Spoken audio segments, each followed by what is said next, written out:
Go out there on the mountain, yeah. Before it was pretty out there. Test, can everyone hear me? We're gonna get started.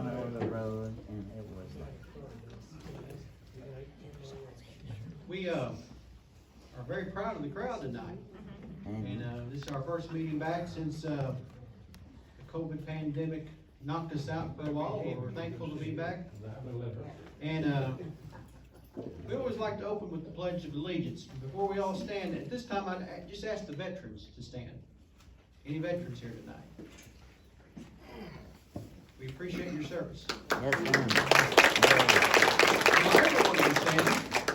Flags over here. I pledge allegiance To the flag of the United States of America and to the republic for which it stands, one nation, under God, indivisible, with liberty and justice for all. Thank you. We'll let our speaker go first, and he can talk as long as he likes, I suppose. This is Clint Lacy, and he's from Marble Hill, and he has written a good book. There's copies of it back here. Blood in the Ozarks in the library if you'd like to purchase one throughout the night. Without further ado, I'll give this program over to him.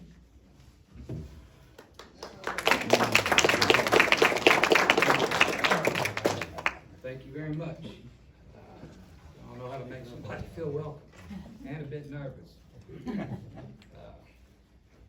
guess you can hear me okay. We can hear you. I want to give a little background on the book. It was kind of a fluke thing. In 2004, I was giving a speech up at Pilot Knob, and I mentioned the Reverend Jesse Pratt up there. And the guy asked me where I got my information, and I said, well, from a genealogy site. He said, well, if that information came from Jerry Ponder, it can't be trusted. I thought, okay, well, it's kind of an odd thing to lay out there. So I started digging, and I found a war crime that occurred on Christmas Day, 1863. And it was not only covered up at the time it happened, it was also being covered up by two individuals. And part of the reason was an author named Paulette Giles had a best-selling novel entitled Enemy Women that came out in 2003 to 2004. Yeah. Is that better? Okay. And it was a fictional novel, but at the beginning of every chapter, she had a historical fact to kind of provide background for it. And in the book, the massacre was mentioned. So that led me down about a 10-year journey trying to solve whether this happened or not, and I believe it did. But I will try and keep the subject as general as I can, because it's really complicated, this cover-up. And try and include as much of Wayne County as I can tonight. So let me begin.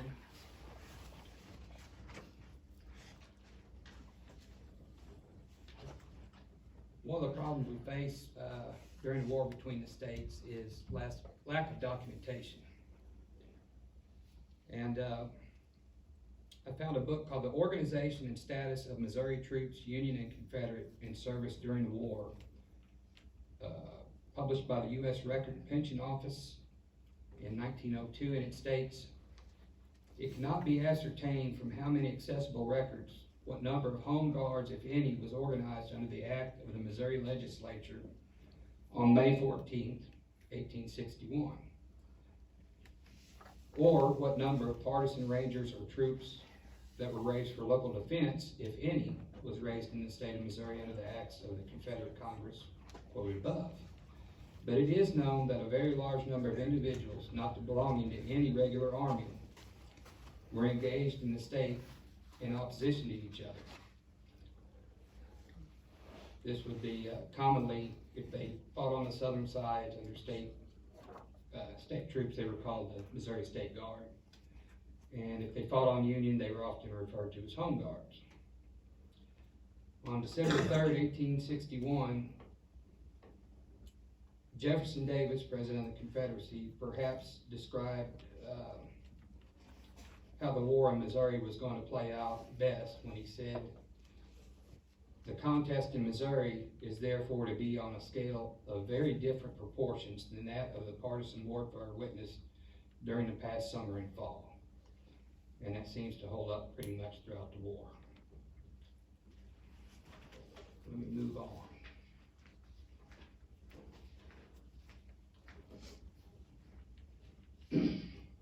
Guerrilla warfare in Missouri was not immediate during the Civil War. For much of 1861 into 1862, the fighting was generally organized, occurring between the Missouri State Guard and Union militia, along with other federal units. The Missouri Historical Society described the situation as follows. Despite their initial reluctance to sever ties with the Union, Missourians who were fundamentally Southern in culture and heritage constituted the majority of the state's population. Identity with the South was a powerful and pervasive force in Missouri society and politics. Even before the Louisiana Purchase, frontier migrants from the Upper South, the most famous being Daniel Boone, crossed the Mississippi to settle in Spanish-controlled Upper Louisiana, where they found a well-watered, forested country reminding them of their ancestral homelands of Virginia, Kentucky, and Tennessee, and ideally suited for the establishment of Southern agriculture and customs. The French had introduced slavery west of the Mississippi in the 18th century, and Southerners found it easy to transplant their own system of chattel slavery. The institution thrived most in the tiers of counties along the side of either side of the Missouri River and along the Mississippi River, where the agricultural potential made slavery economically viable. By 1860, these counties contained nearly 77% of Missouri's 114,509 slaves. But for all the forces that worked to make Missouri a border state, with one foot in the South and one in the West, the state played as central a role as any deep Southern state in the long simmering controversy over slavery that ultimately erupted into civil war. In only one generation's time, its citizens wrestled with the issue politically during the Missouri Compromise, the Kansas-Nebraska Act, and through the proceedings of the Dred Scott case. Beginning in 1854, organized violence took its turn in Bleeding, Kansas, and along Missouri's western border, in a small preview of greater horrors yet to come. Despite its initially southern nature, Missouri changed rapidly in the decade before the war, largely the result of immigration from the northern eastern states, Germany, and Ireland. By 1860, 30% of Missourians hailed from the northeastern states or foreign countries. Economic forces also linked Missouri to northern industrial centers, but there were none more important than railroads. Missouri caught the railroading building mania late. A network of 7,000 miles of rails already connected Chicago, New York, and Boston by 1859, when the Hannibal and the St. Joseph Railroad was built. By 1860, Missouri boasted 800 miles of railroad. Speaking of railroads.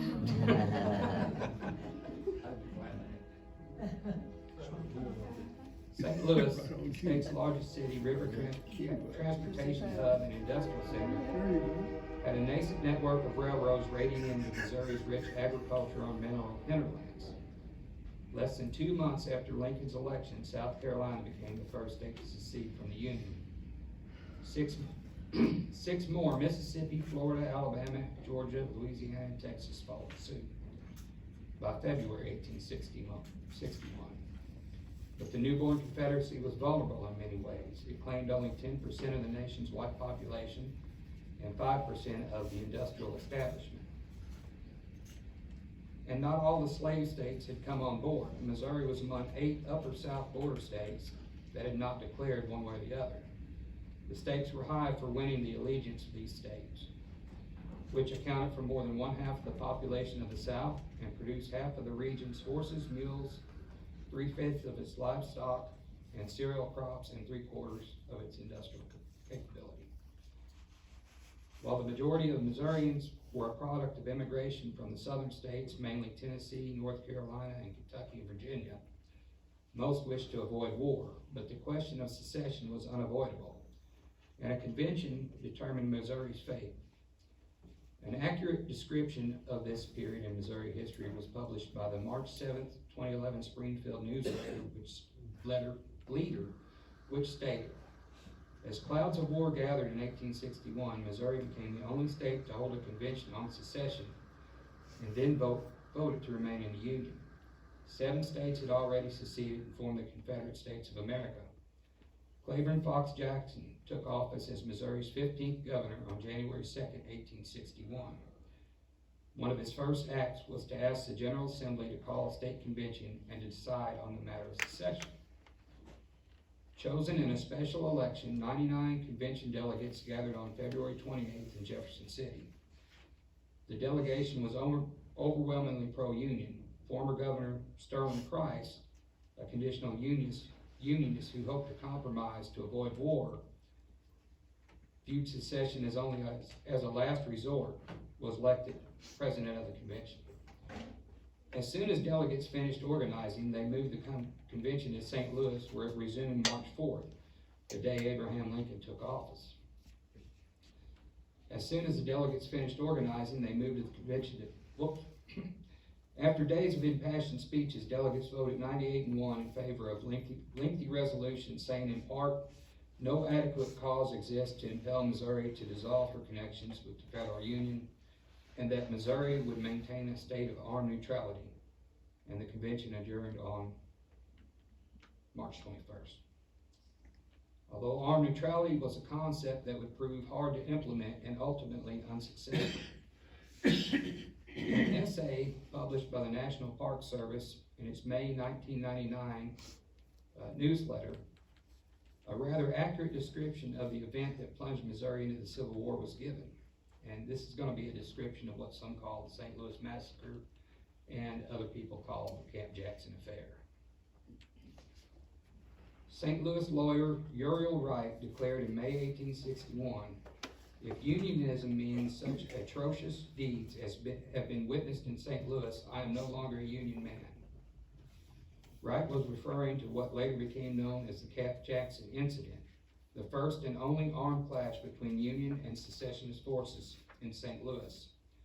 At the western end of the St. Louis Street Railway line, near today's St. Louis University, in a park-like settings, events exploded that cast Missouri headlong into the Civil War. Missouri Governor Claiborne Fox Jackson, who favored the Southern cause, realized that the key to keeping his state neutral or causing it to secede lay within the walls of the U.S. Arsenal in St. Louis, located on South Broadway just 3 miles from the old courthouse and across the street from where the present Anheuser-Busch Brewery stands today. 60,000 muskets lay waiting to be used by one side or another. The arsenal also held 45 tons of gunpowder, over 1 million cartridges, 40 cannons, and all the necessary machinery to repair and manufacture more arms. With this prize, Governor Jackson could arm his Missouri militia and control the future of the state. Brigadier General Daniel Frost, who was secretly working for Governor Jackson, reported in January 1861 that the commander of the arsenal, Major William H. Bell, was ready to turn it over to the state authorities if this was demanded of him. Missouri Senator Frank P. Blair, however, along with many pro-Union citizens of St. Louis, was not willing to allow this prize to fall into Jackson's hands. Blair pulled political strings to have Major Bell relieved of command at the arsenal and replaced him with pro-Union Captain Nathaniel Lyon by April. Lyon sent the majority of the arms and the munitions safely across the river to Illinois and issued the remainder to over 7,000 volunteers. The issue of which side would control St. Louis was still unsettled when Fort Sumter was fired upon by South Carolinians on April 12, 1861. On April 23rd, Governor Jackson ordered the pro-secession Missouri militia to establish a camp to attain a greater degree of efficiency and perfection in organization and discipline. In response, General Frost ordered the militia of the 1st Military District into a week of training. In the early morning hours of May 6, 1861, about 800 uniformed men began forming in companies and regiments at the corner of 6th and Olive Streets. At 9:30 a.m., drums began to roll as columns of these pro-secession men marched west on Olive to the edge of town. Captain Nathaniel Lyon ordered his forces to surround the State Guard camp, and the camp was surrendered. According to a 15-year-old witness, Philip D. Stevenson, a tedious and dangerous delay in the proceedings took place. Why, I know not. Why they did not march their prisoners off at once, I cannot tell. The delay brought all the trouble. The masses of the people and the troops themselves grew more and more ferment of ill-suppressed excitement. Probably insults, jeers, too, were thrown by the people at the German soldiers all through this waiting time, but I did not hear any. The first thing of the kind I noticed was the thing that precipitated the massacre. That massacre was started by a boy my own age. He was quite near me at the time, and I saw this act. We were inside the square, standing in a quiet crowd, and people looking at and facing the soldiers and not 30 paces off. This boy picked up a clod of dirt and pitched it at their mounted officer, Captain Landowski, who was riding up and down the line slowly, trying to suppose to keep order. And in an instant, the whole line, up with their guns, fired a volley into us. He had witnessed his horse with a smothered, he wheeled his horse with a smothered exclamation of some kind. The clog had hit his legs, and they, I suppose, thought he said fire.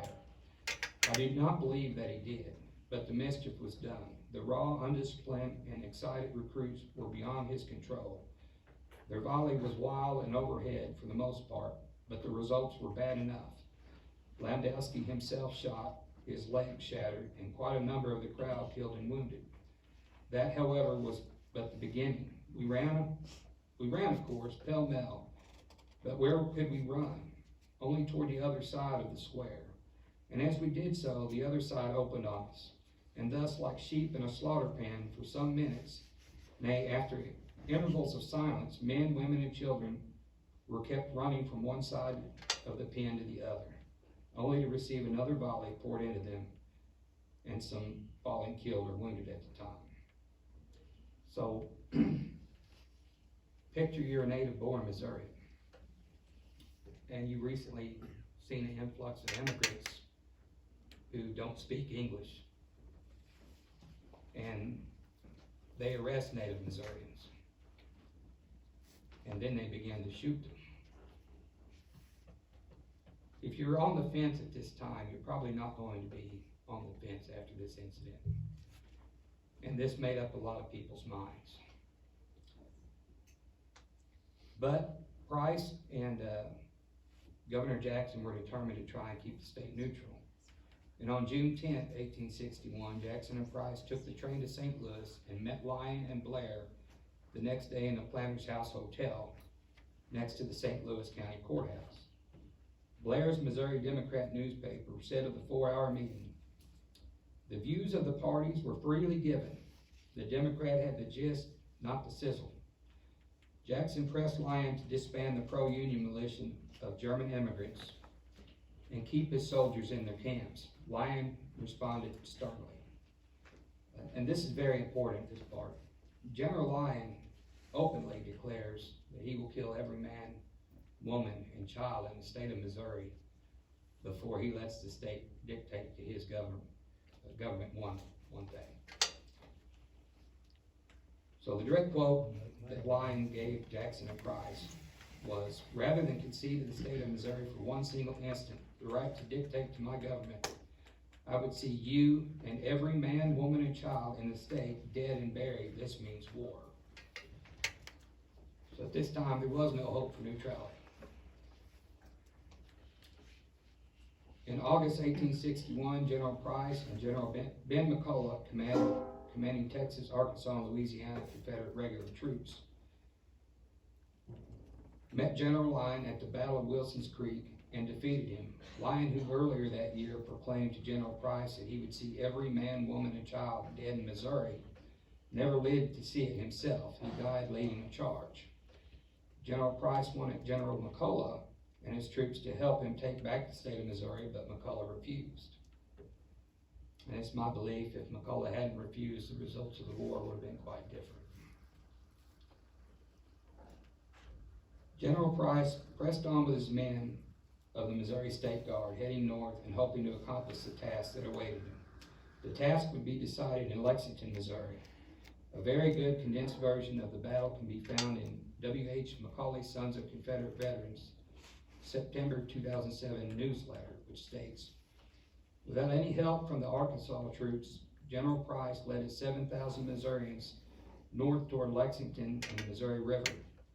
Control of the river would split the Union from east to west. At Lexington, 3,500 Federal and Home Guard troops awaited Price's men, converting the old Masonic Lodge atop the biggest hill in town into their fort. In preparation for battle, they dug trenches and laid the first landmines of the Civil War. Quite possibly the first landmines of any war. Hemp factories stood at the bottom of the hill with big hemp bales lined up close, ready to be processed into rope. The rebels entered the area on September 12th and soon had the entrenched Federals nearly surrounded. Fighting commenced on the 18th and continued through the next day. After an attempt by Union men to dislodge the Missourians from a mansion that stood between the trenches and the river, Price's men had the Yankees completely encircled and cut off from their water and supplies. On the evening of the 19th, a local resident came up with a plan to defeat the Federals. By soaking up the giant hemp bales in water and pushing them uphill, the hemp could be used as moving breastworks. The next morning, the Union men awoke to see a line of more than 100 hemp bales snaking across the hill facing the river. Behind each bale, 3 or 4 men pushed toward the Federal trenches. Panicking, the Yanks tried in vain to set the bales on fire by using hot shot in their cannons. A few bales broke apart, but only to be replaced by other bales. The Missourians kept pushing closer until the Federals ran out of food, water, and supplies.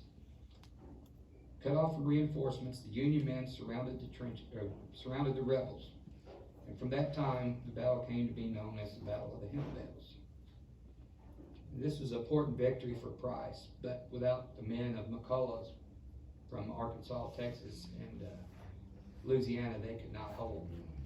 So they ended up retreating to southwest Missouri.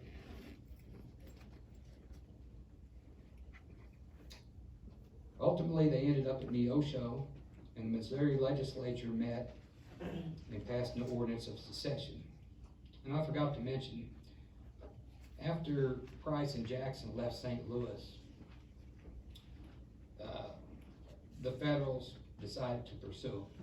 They were going to dislodge the elected officials from Missouri out of the state capital. So rather than be captured, they fled and took the state seal with them, which they regathered in Neosho, as I stated. They met at Neosho and passed an ordinance of secession on October 31st, 1861, and Missouri was admitted into the Confederacy on November 1861, though they never controlled the state again.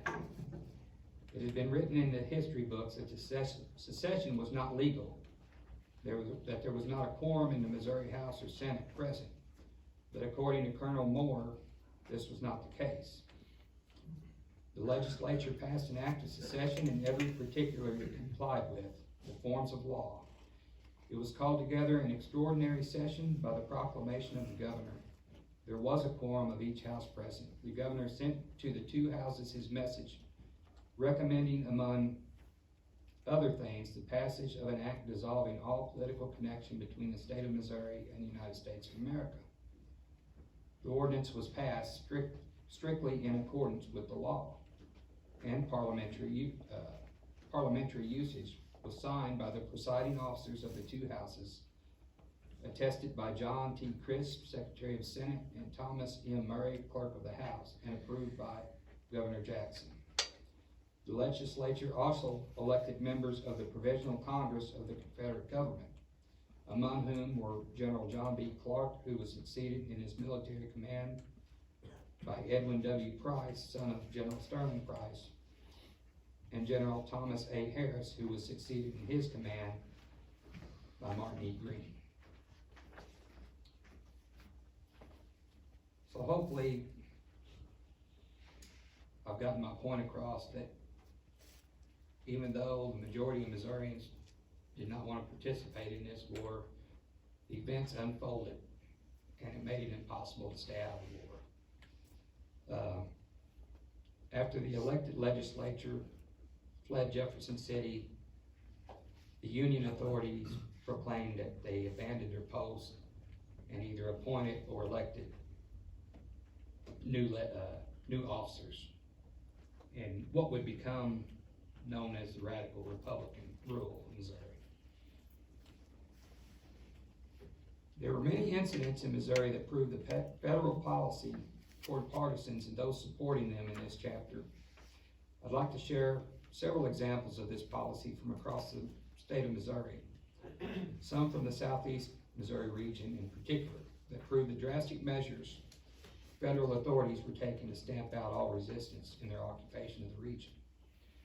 When one looks at these incidents, it is easy to see how a massacre at Christmas time in Ripley County, Missouri could have occurred.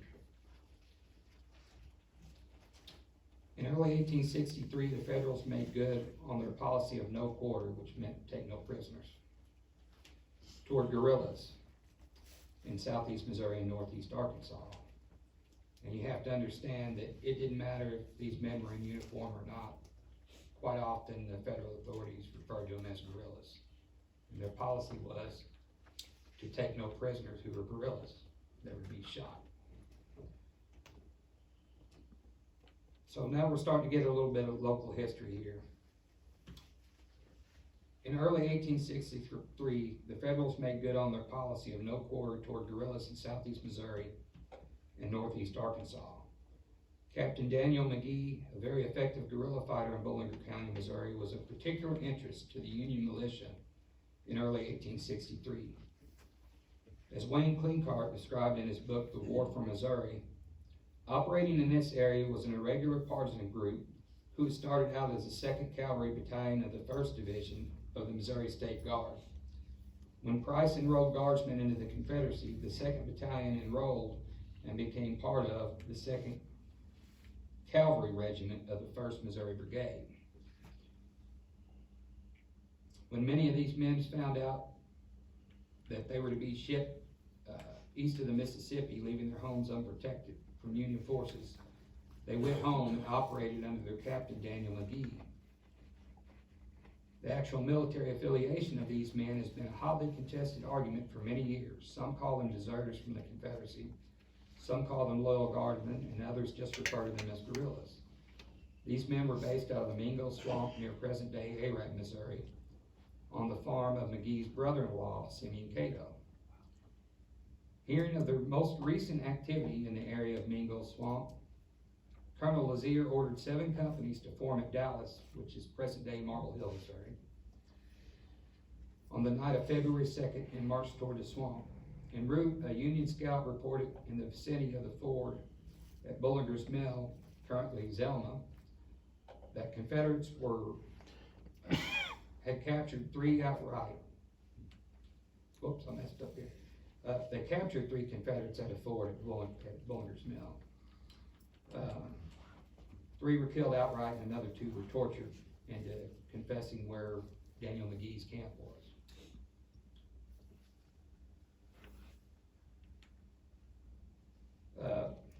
Chaparral is the name of the chemical. They found McGee's men sleeping on the Foothills farm and opened fire, killing 29 of the 32 in camp. It is interesting to note that this affair was so heinous that the involved Union Major F.W. Reeder immediately resigned his commission as an officer in the Union forces, refusing to have anything to do with the war after the massacre. Furthermore, he would not collect his pay for his last action, and his family members refused to collect his pension after he died. Ivan McKee, in his book Lost Family, Lost Cause, has this to say about conflicting reports, which happened at the Simeon Cato farm on February 4th, 1863. Why were these prisoners not reported in the official report? What happened to make them so voluble and ready to talk? Why were they so ready to disclose the exact location of Daniel McGee and his men? It is highly probable that the interrogation methods used were persuasive and terminal for some of those few. McKee also states, Union soldiers stood over Daniel McGee as he lay dead and continued to fire shots into his midsection until he was nearly cut in half. He was then stripped of his Confederate uniform, which was carried back to Fredericktown, where it was hung as a trophy at the courthouse. In addition to Daniel McGee and recruits, 58-year-old Simeon Cato, the owner of the land that the men were encamped on, and brother to Daniel McGee's mother, Tabitha, was killed during this raid. Again, quoting McKee on the war in southeast Missouri, Confederate units did practice some of the terrorism that Union troops practiced. Neither can it be denied that it cannot be denied that Confederate units lived off the land while in the field. They had no quartermaster system in the Trans-Mississippi Department. No way to get rations and forage required for operations into the Missouri area. The Union, on the other hand, was well supplied, and their raiding and living off the land was a calculated thing. In many cases, it was nothing more than a case of plain and simple theft of personal property. It could easily be argued that their stripping of the livestock and grain from the farms in the specified areas was denying the use of those items to the Confederate units, but the immediate sufferers would be the family, usually a woman and a child alone. Depending on how adept the troops at hand were at looting, it could mean near starvation for the family after the departure of the troops. It was a mean war. There was no documentation available to show the Confederate forces in southeast Missouri operated with specific goals in warfare against women and children. That same statement cannot be made in regard to the Missouri Union forces. A good example of the above statement can be found in a pamphlet published by the Southeast Missouri Regional Planning Commission, entitled The Civil War in Southeast Missouri Region. In it, the horrific story of what happened to the Confederate officer and his family is published, although it is unclear what year the tragedy occurred.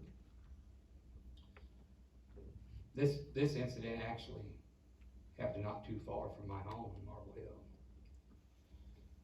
The story of the Patterson family, who lived 4 miles south of Marble Hill, is a vivid reminder of the savagery of war.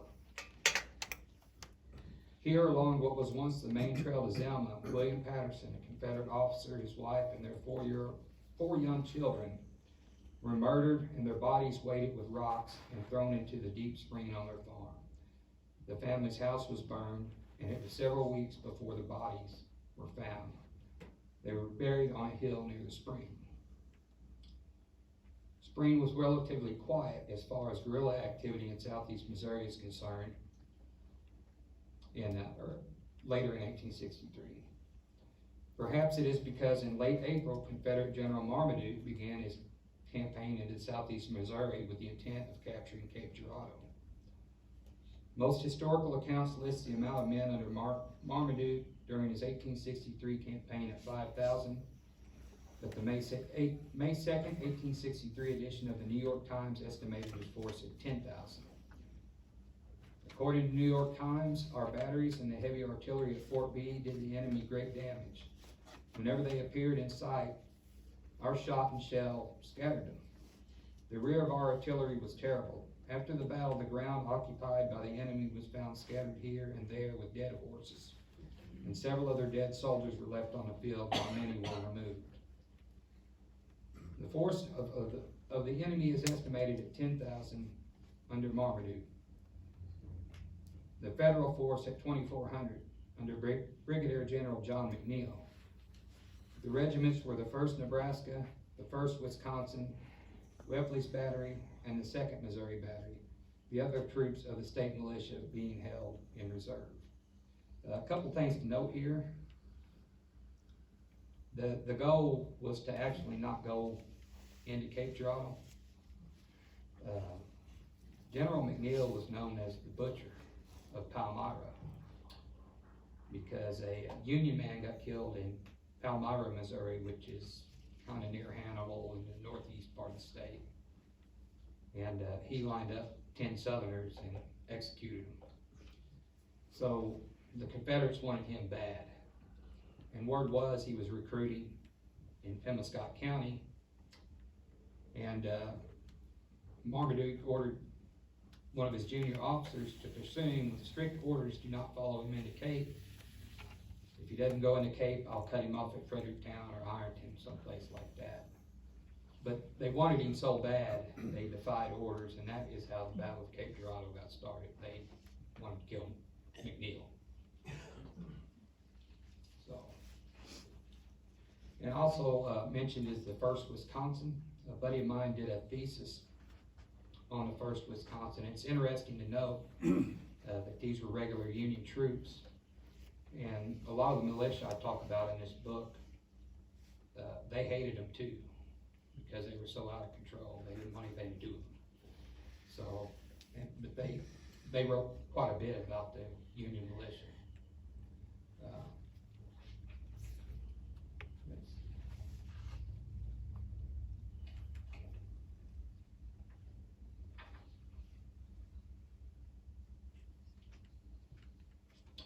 And actually here, it goes into detail what I just told you. As it turns out, General Shelby had been informed that General McNeil was in Foothills County, conscripting anyone and everyone he could. Orders for McNeil had been captured, ordering McNeil back to Pilot Knob because its commander had feared an attack. Knowing this, Shelby ordered one of his subordinate officers, Carter, to get behind McNeil and drive him to Pilot Knob. Shelby issued specific orders that if McNeil did not go back to Pilot Knob, Colonel Carter was not to pursue him, and if he fled to Cape Girardeau or New Madrid. So they were not supposed to pursue McNeil into any fortified place. Oftentimes Confederates were outnumbered and their best action was ambush.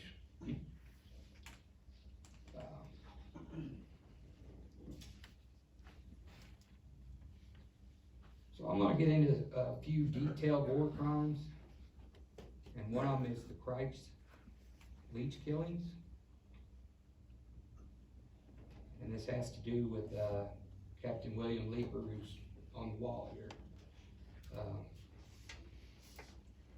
In fairness to Leeper, he did a lot of things to improve this area after the war. So you have to say that for him. He brought the railroad, he brought sawmills, all kinds of industry. But during the war, he was a very cruel man, merciless man. And he had a reputation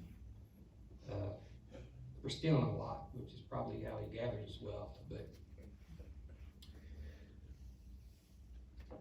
I want to talk about the Kreitz leech killings.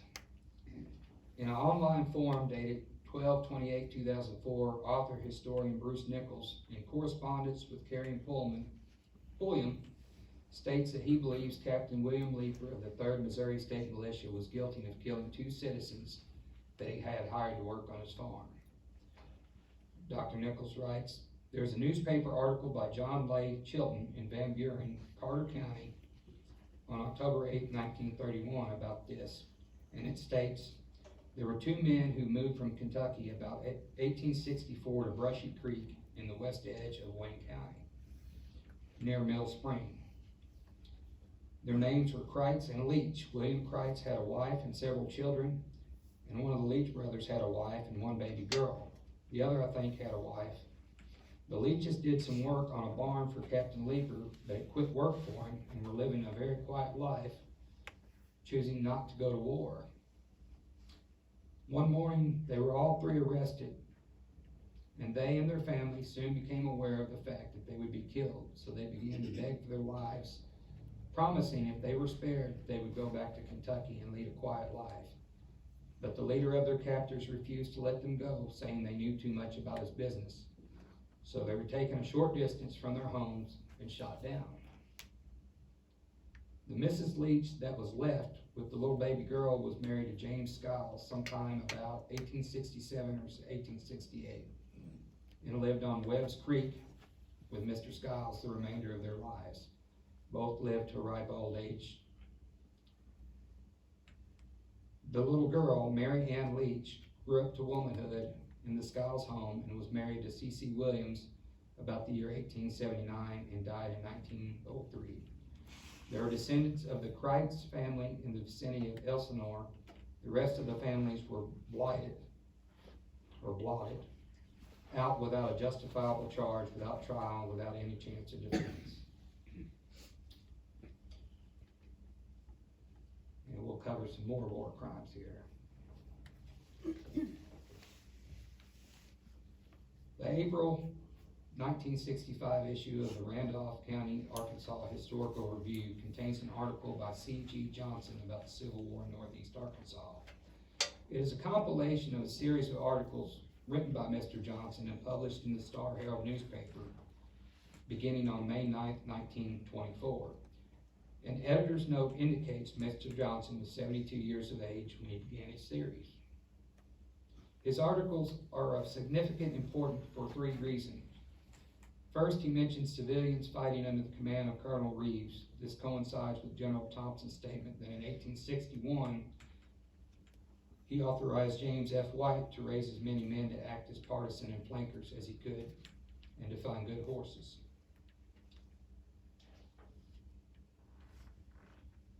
And to quote Mr. Johnson, Sherman said war is hell, but it's more than that. Hell is only intended for the vicious and the wicked. But in war, the good and the innocent have to suffer the same as the wicked. The war swept on until only the old men, women, and children were left. Great destitution existed. The armies of both sides were continually coming and going and soon stripped the people of their scanty supplies they had. Although I was here and saw it with my own eyes, I can't adequately describe it. And in today's climate, you hear a lot of people talk about going to war. And some of you here might have seen war before. Some of you might have read about war. It's not pretty. And everybody suffers. Mr. Johnson continues, my father was in Greenville, Missouri at the surprise battle. Tim Reeves and his men and many private citizens under the command of Colonel Reeves and Colonel Ponder made a raid up in Missouri. After they traveled all night up the Black River Mountains, they arrived on the scene. Just as a bugle sounded, a charge was ordered, and Leeper's command was taken by such surprise that they fled in all directions like stampeded cattle, leaving everything behind. So Reeves made quite a haul in horses, guns, blankets, clothing, etc. They made a hasty retreat for a day and night until they got back within their own lines. Later in the war, Colonel Leeper played the same trick on Reeves. Reeves had been up in Missouri on a raiding trip and retreated across the line to safety, as he thought. After having ridden day and night and traveling a road about 4 miles northeast of Warm Springs near Uncle Tom Pulliam's, they left the road and went over a high hill and down to the next hollow, where they struck camp. To their surprise, Colonel Leeper's men killing and wounding quite a number of them. 2 of the Phelps brothers of Walnut Ridge, John and Font, as I remember, and I knew all of them at that time. A number of others were killed and wounded that I do not remember. They utilized Uncle Tom Pulliam's house as a hospital until the wounded could be moved. I lived for several years within a mile of this battleground hollow, as it has ever since been called. It was not uncommon for these raiding parties to take innocent parties out and shoot them for no offense at all. But such was our great and cruel war. Jayhawkers and marauders were the terror of this country that I will not try to describe. Colonel Leeper on the northern side and Colonel Reeves on the southern side. They played the balls, first one and then the other. And what one did not get, the other did, although Colonel Reeves was a preacher and a distant relative of my mother. Oh, that I could not think of such an awful war. This next story kind of coincides with what Ivan McKee said about deliberate targeting of civilians, starving them. And it's a very tragic story indeed. On December 6, 1863, Captain Patterson, Daniel Pitchford Patterson was his full name. He was ordered by Brigadier General M.M. Parsons to recruiting duty along the Missouri-Arkansas border. The special order number 215 was sent to other officers back to this vicinity. Captain Epps was ordered via the same special order and was captured at the Christmas Day Massacre in southwest Ripley County. However, Captain Patterson, more or less headquartered near Newport, Arkansas, 100 miles from Ripley County, for the next several months. He was yet listed as being detached from both Price's division and White's 9th Missouri Regiment. Early during the remainder of December and the first part of December 1863 and January 1864, recruiting appeared to occupy most of his time. His mode of operation was to recruit 15 to 20 permanent men who had combat experience or otherwise dependable. With this basic unit, he could move raw recruits for long distances in comparative safety. Recruits were massed south from as far north as the middle of the state of Missouri. He in turn took them most of the way to Camden, Arkansas. Unfortunately, it is impossible to document any of the many stories handed down by relatives and members who served with him. However, the amount of territory he covered and the location is proof that he was a unique operation. As time passed, scouting became more and more important, particularly around Jacksonport and Pocahontas, Arkansas.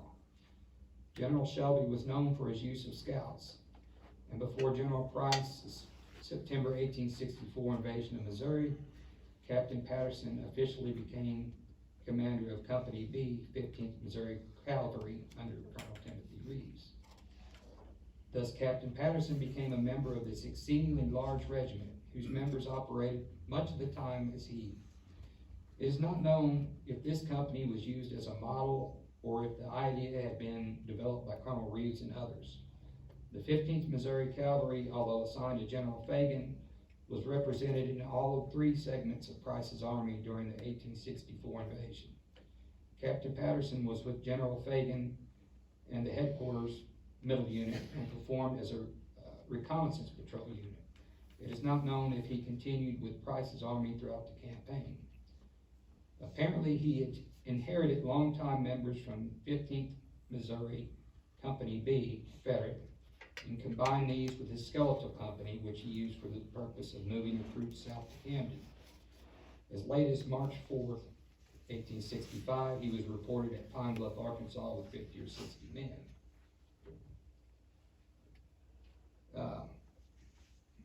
But for his service to the Confederacy, I believe they said Captain Patterson had 13 children.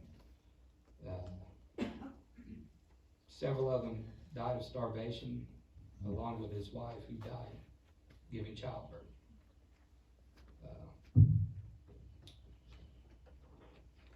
And this kind of ties in with Captain Leeper.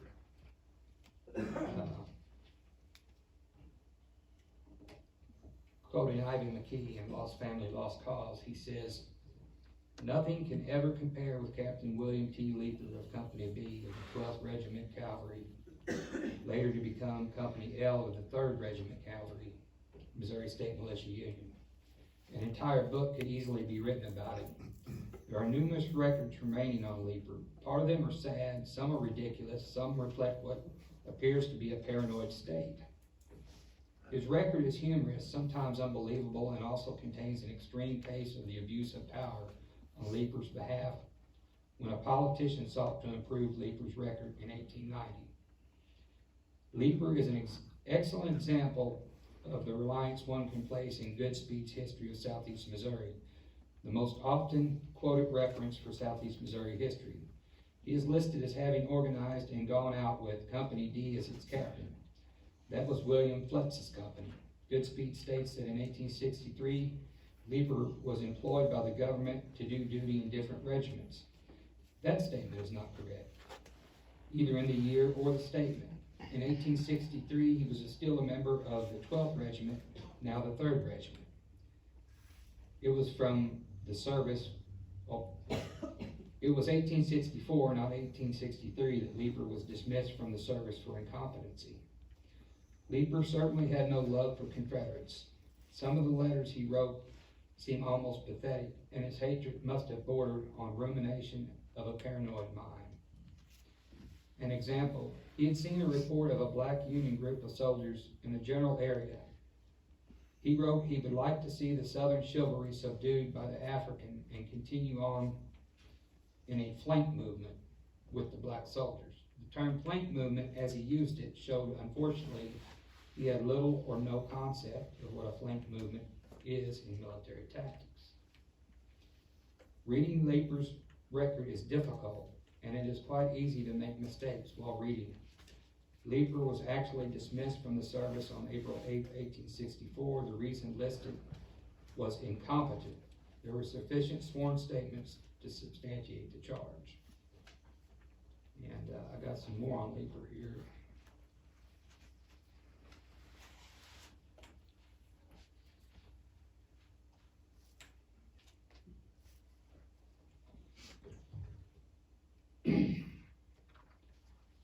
Nothing can compare with the rapid hatred of Southerners demonstrated by Union Captain William T. Leeper of Company B of the 12th Regiment Cavalry, later to become the 3rd. Leeper was present at the Christmas Day Massacre in Ripley County in 1863 and was known for hatred for Southern sympathizers. Leeper stated that he would kill civilians who fed or concealed guerrilla fighters, and that guerrillas cannot stay in this or any other part of the state without friends, and their friends will have to be exterminated also. There are numerous records remaining on Leeper. Part of them are sad, and I read that part already.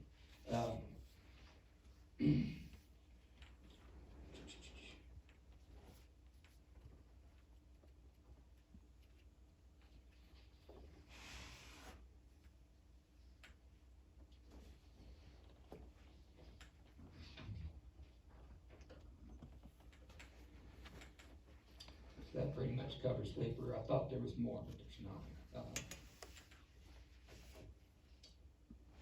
I want to talk a little bit about the 7th Kansas Cavalry making their way all the way to our area, and also about the McGee and Cato families in the area. And the Kansas Cavalry and the Cato and McGee family kind of coincides. That's perhaps one of the most tragic stories of all, is the killing of Cato's and McGee's just never really stopped. Starting in February 1863, the Cato and McGee families became a target for eradication. Daniel McGee first served in the Missouri State Guard. In 1862, he and his brother Hugh McGee enlisted with the 2nd Missouri Cavalry CSA. Daniel, who held the rank of captain in the Missouri State Guard, was elected first lieutenant, and Hugh was appointed first corporal. Soon after the McGees were ordered east of the Mississippi, they deserted. It is believed that with the 2nd gone, there was nothing left to check the undisciplined local Union militias, and that the men in the 2nd deserted en masse to return to their homes west of the Mississippi in Stoddard, Wayne, and Bollinger counties. Again, quoting Ivan McKee in his book, Lost Family, Lost Cause, he described McGee and his men as one of the more important local units left to protect remaining prominent Southern families in the area. In early February 1863, the 12th Missouri State Militia, predecessor to the 3rd, attacked McGee at the farm of Simeon Cato in the Mingo Swamp. And we went over that part earlier, about how they caught him sleeping and shot his body in half and all that. Hugh McGee, who was captured in Bloomfield, Missouri, would later take the oath of allegiance and join many of the men of the 2nd Missouri CSA when they returned east of the Mississippi River, where they acted as General Nathan Bedford Forrest's bodyguard. In August 1864, Union troops rode to the home of Blair McGee, where they shot and killed him as he was trying to flee to a nearby cornfield. This all happened in Wayne County. After plundering their way across the state, the 7th Kansas Cavalry, Genesis's Jayhawkers, made their way to southeast Missouri. One of their first acts of murder was reported in the March 4th, 1865 issue of the Daily Times, Leavenworth, Kansas.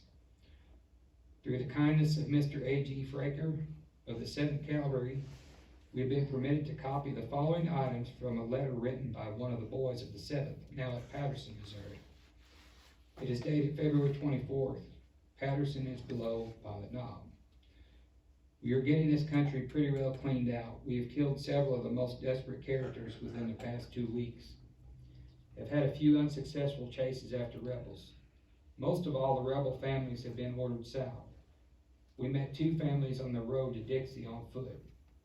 Captain Boswick is in command of the post. A big scout went out this morning. The citizens are making maple sugar.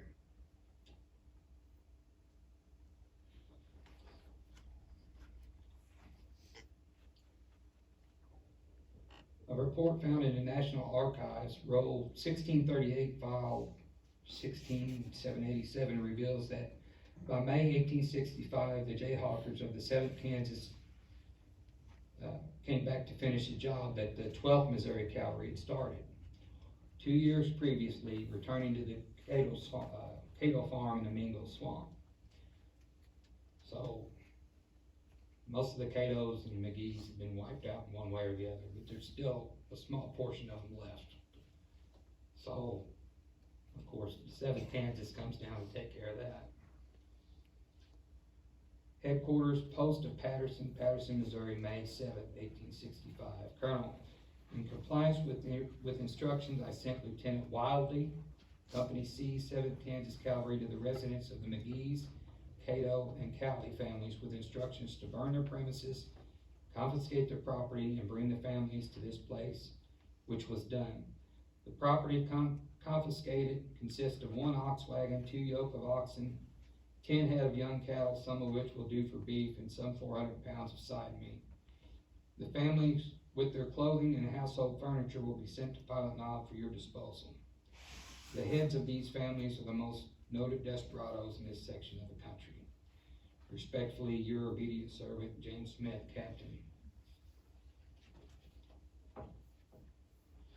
And from the May 18th, 1865 issue of the White Cloud, Kansas Chief newspaper, it carried the following story about members of the 7th Kansas Cavalry executing prisoners.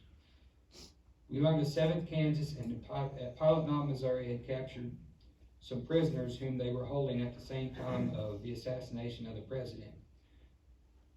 When the news of the sad event was received, these prisoners shouted and expressed the greatest joy. They were immediately invited to take a short walk from which they never returned.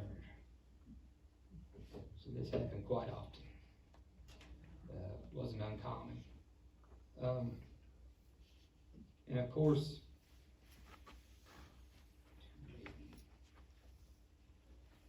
there was one McGee left.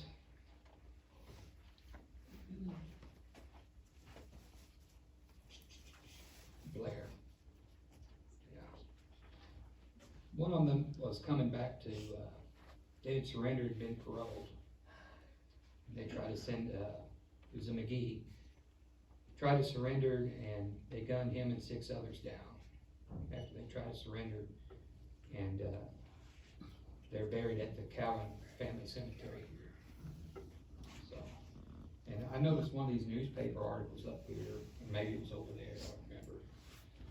But the monument to him at the cemetery, I believe, was erected in 1870. Is that correct? Somewhere here in there. I'm not sure about that. But you have to recognize what a revolutionary act that was, because Missouri was more or less still under Reconstruction at the time. So it was a very bold thing to do, to erect a monument to these men and accuse the U.S. government of murder. So that's how strongly they felt about the incident. Probably kept you here long enough. But I'll take any questions you have. got books back there. If you want a book, I'd be happy to sell you one. You autograph it? Yes, sir. I read when the Jayhawkers, raided western Missouri, and they'd kill and plunder and burn and everything, and they'd steal all the cattle and the livestock and the wagons, and their wagon trains of the stolen wagons were full of plunder, and the livestock going back to Kansas sometimes for 2 miles long. Yeah, they stole anything they could get their hands on. Anything and everything, even kids' toys. Well, even tombstones from family Yeah, box. they use them for doorsteps. Yeah. Yeah, really. That's what precipitated the raid in Lawrence, Kansas. That's where they kept all that stuff. A lot of it. Yeah, they took all that back from Lawrence and they auctioned it off. Mhm. And what made the bushwhackers snap was they had 12 of their female relatives in Right. jail in Kansas City. Right. Collapsed the roof on them, so they went to Lawrence for vengeance. Mhm. And it was said that any house that had those headstone steps, they burned. And it's quite a fact. I can't think of which Jayhawker it was. He had something like 4 or 5 grand candles in his house that were stolen. It's probably James Lane. Yeah, you're right, James Lane, right. Right, James Lane. Yeah. And he escaped. Well- When they came after him, Yes, I guess, I don't know if he seen him coming or somebody, I believe he hid in a cornfield or a ditch or something. of yeah, that he nature. got far enough away and hid, they didn't find him. Yeah, they wanted him bad. Oh, yeah, he was the main one, they wanted him and, I can't think of the other guy now. Well, there was Jennison. Jennison, right, And right. that was Jennison's guys that made their way all the way over this side of the state. Really, I didn't know they came this far. Yeah, that's amazing when you think about it, that they started off on the western side of the state, Yeah. and by the end of the war, they were here. And what central west part of Missouri was completely depopulated. Yeah, that was the burnt district, order number 11. Yeah, right. Yeah, and, trying to think of his name. Bino, You remember his? He vowed, Because they thought he was in jail. he vowed that he would make General Union, Yeah. the Union commander that issued the order infamous forever, and that's when he painted that painting, order number 11, Uh-huh, that showed what they were doing. yeah. I've got a copy of it. Yeah, they'd make, I've got a they'd copy raid a of it. farm, I had a whole bunch of you know, copies. say, Yeah. the family's son was in the Confederacy or a guerrilla fighter, they'd take the father and hang him or shoot him, you know, take a little ways from the house and make the woman burn the house down in the middle of winter. Hard to That's all the read, stuff in isn't there, it? but they didn't steal. Well, that's, a lot of these guys that were bushwhackers, they were a product of how they were treated. Right, exactly. Probably one of the most known ones around here was Sam Hildebrand. Right. His, ancestor rode with Samuel Hildebrand, Richard D. Collins Jr., yeah. In fact, in Hildebrand's autobiography, he mentions, Richard Collins calls him. Yeah, I ran across it. Yeah. Well, there was what they called a vigilance committee up in the Big River area where Hildebrand was from before the war. His story is he traded horses or mules or something of that nature with his cousin. Well, they accused him of stealing it, and he said, I don't know if it is, I didn't think it was, you know, I Right. just traded. Well, when the war broke out, this vigilance committee, well, then they became a Union militia. Yeah. So They they killed his cousin, right? killed his brother His brother, okay. and burned his mom's house down. Uh-huh. And then he went to an area called Flatwoods in St. Francis County somewhere, I think near Farmington. Yeah. And they Well, found there's him. Flatwood, that's conservation area, right? It's not far from here. Well, there's 2 spots in Wayne County called Flatwoods, but I don't think That's the Yeah, same I one? think this one was in St. Francis. Okay. But they found him there Mm-hmm. and tried to kill him, and he got out the back door. And he was wounded, and he laid in a gully and covered himself up with leaves. And John Boland's men came through, and that's when Hildebrand joined them. Okay. John Boland was later hanged in Cape Girardeau after he was captured. Richard Cowan, he, fled to Illinois after the war, was shot and killed in Pinckneyville, Illinois. Well, Hildebrand was. Yeah, Hildebrand was killed I don't know about Cowan, but I know Hildebrand. Maybe that's Hildebrand it was. Yeah. Okay, where was Dick, where was Richard Cowan killed? I'm not sure, I don't know. Oh, okay, I got my story straight, that was Hildebrand. Yeah. Yeah, in fact, I think, wasn't his family in, St. Genevieve, waiting for him in St. Genevieve?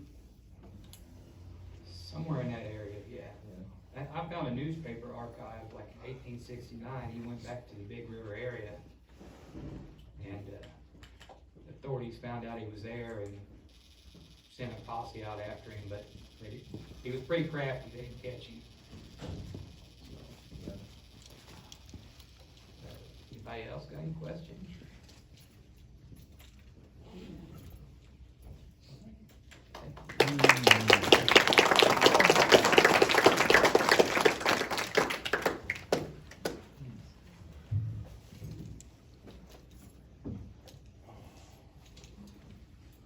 We will keep this portion as short as possible.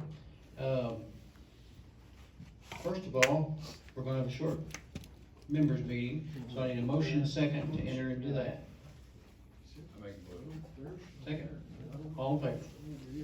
Okay, we're gonna start, I'm just gonna throw this part out, and our treasurer will appreciate that. If you're here tonight and have not paid your dues of $15, if you're a lifetime member, you don't have to, but if you haven't paid your 2021 dues yet, see our treasurer or secretary before the night's over. If you're here and you're not a member, $15 or a $100 lifetime can get you in. At this time, we'll hear from the treasurer.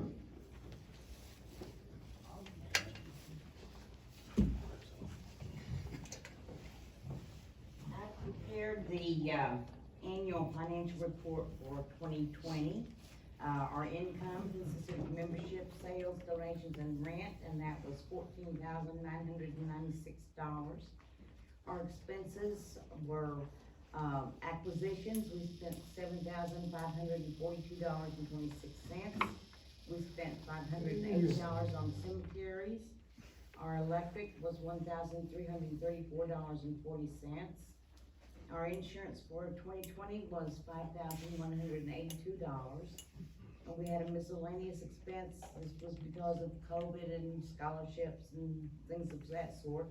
$652.18. Our natural gas was $910.37. Our office supplies were $934.84. Postage was $452.06. We spent $2,858.83 on repairs, and our telephone and internet ran $1,979.37. And our water bill was $543, for a total of expenses was $22,969.31. Any questions? Is there any questions for the treasurer? If not, I'll wait a motion second to accept her report. Russ Moore, does it meet with second? Mike Henry. All in favor? Carried. The only thing, we don't have any real business to discuss tonight, unless some of you will have anything, but I just want to update you. Like I said, it's been a year since we've been here as a group. So I just want to update you on the museum and the new items and things that's come forward. First of all, Michael Barks, he's filming us tonight, so smile. He has started an official Wayne County Historic Society Facebook page, and we appreciate him doing that. We have an alarm system in the library museum now. ADT, and they work with us, and it's pretty successful. Here in the back, we've got a very nice Native American artifact display that belonged to the late Kenneth Barrow, who was a charter member of our historical society, and they got away from Wayne County for a while, but we got some of them back. So that's good there. The family of the late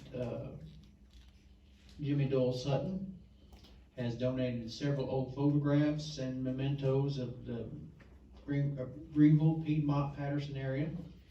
They're not on display yet, we're still cataloging them. The Wayland wagon is now in the museum. It had been in storage for some time.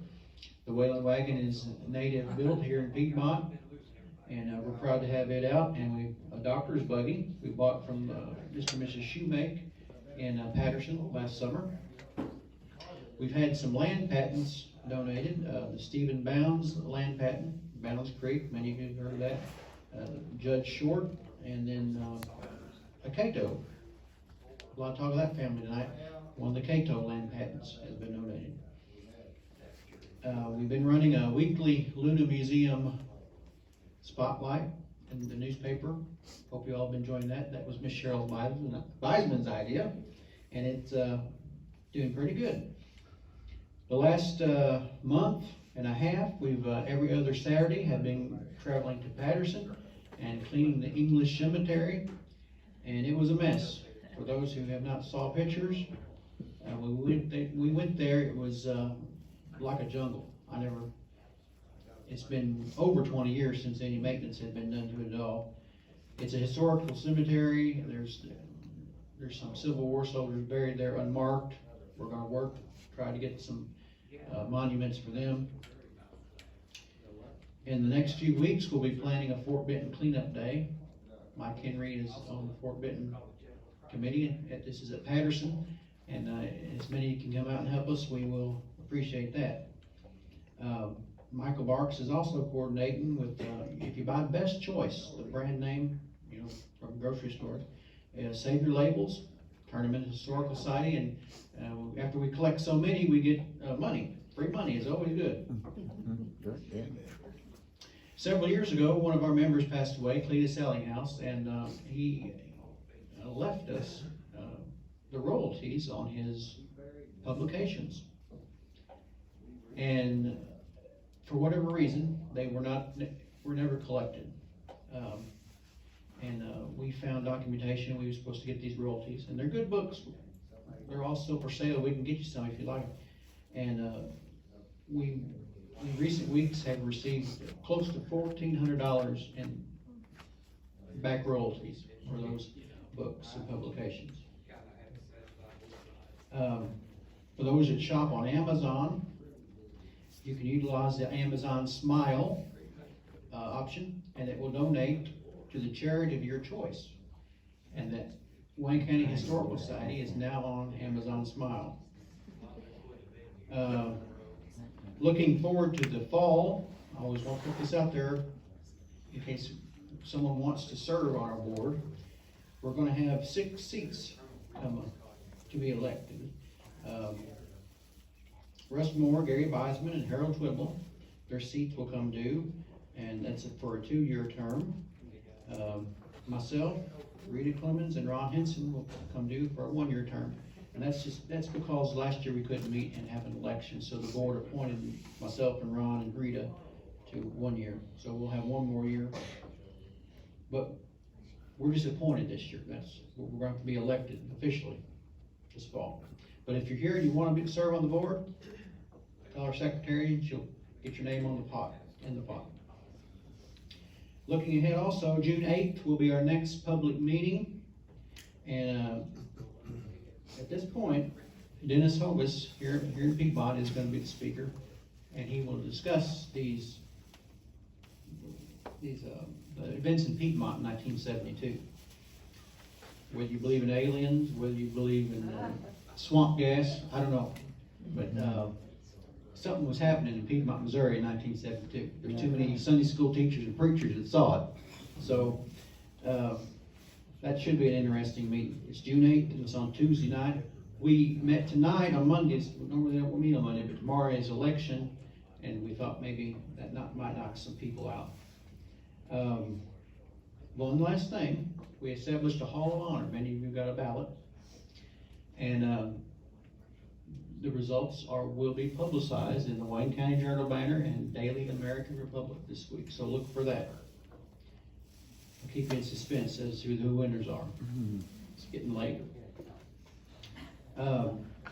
Is there anybody that has any business to bring before the body?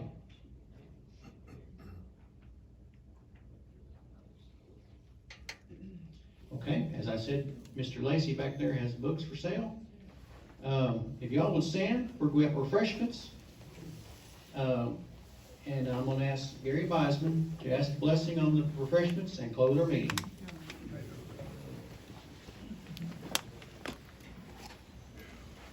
Lord, we are so thankful for each one that came and showed their interest and showed their commitment to history. And Lord, we thank you, Lord, for all you've done. We know, Lord, that matters to you. We know that you give us the Bible with all kinds of historical events that all point to a time whenever things will be drastically different with your return. We ask you, Lord, to bless each one that's here. We ask you to bless the food. We thank you for a special day today, just a beautiful day. And Lord, we just honor you with what we do and say, and we honor you with the food as well. Thank you, Lord. We pray in your name. Amen. Amen. One thing that I forgot to mention as far as donations, but there was a lot of talk tonight of the Cowan family. Major Cowan's original portrait has been donated. It's back there on the table. Everybody was letting down and you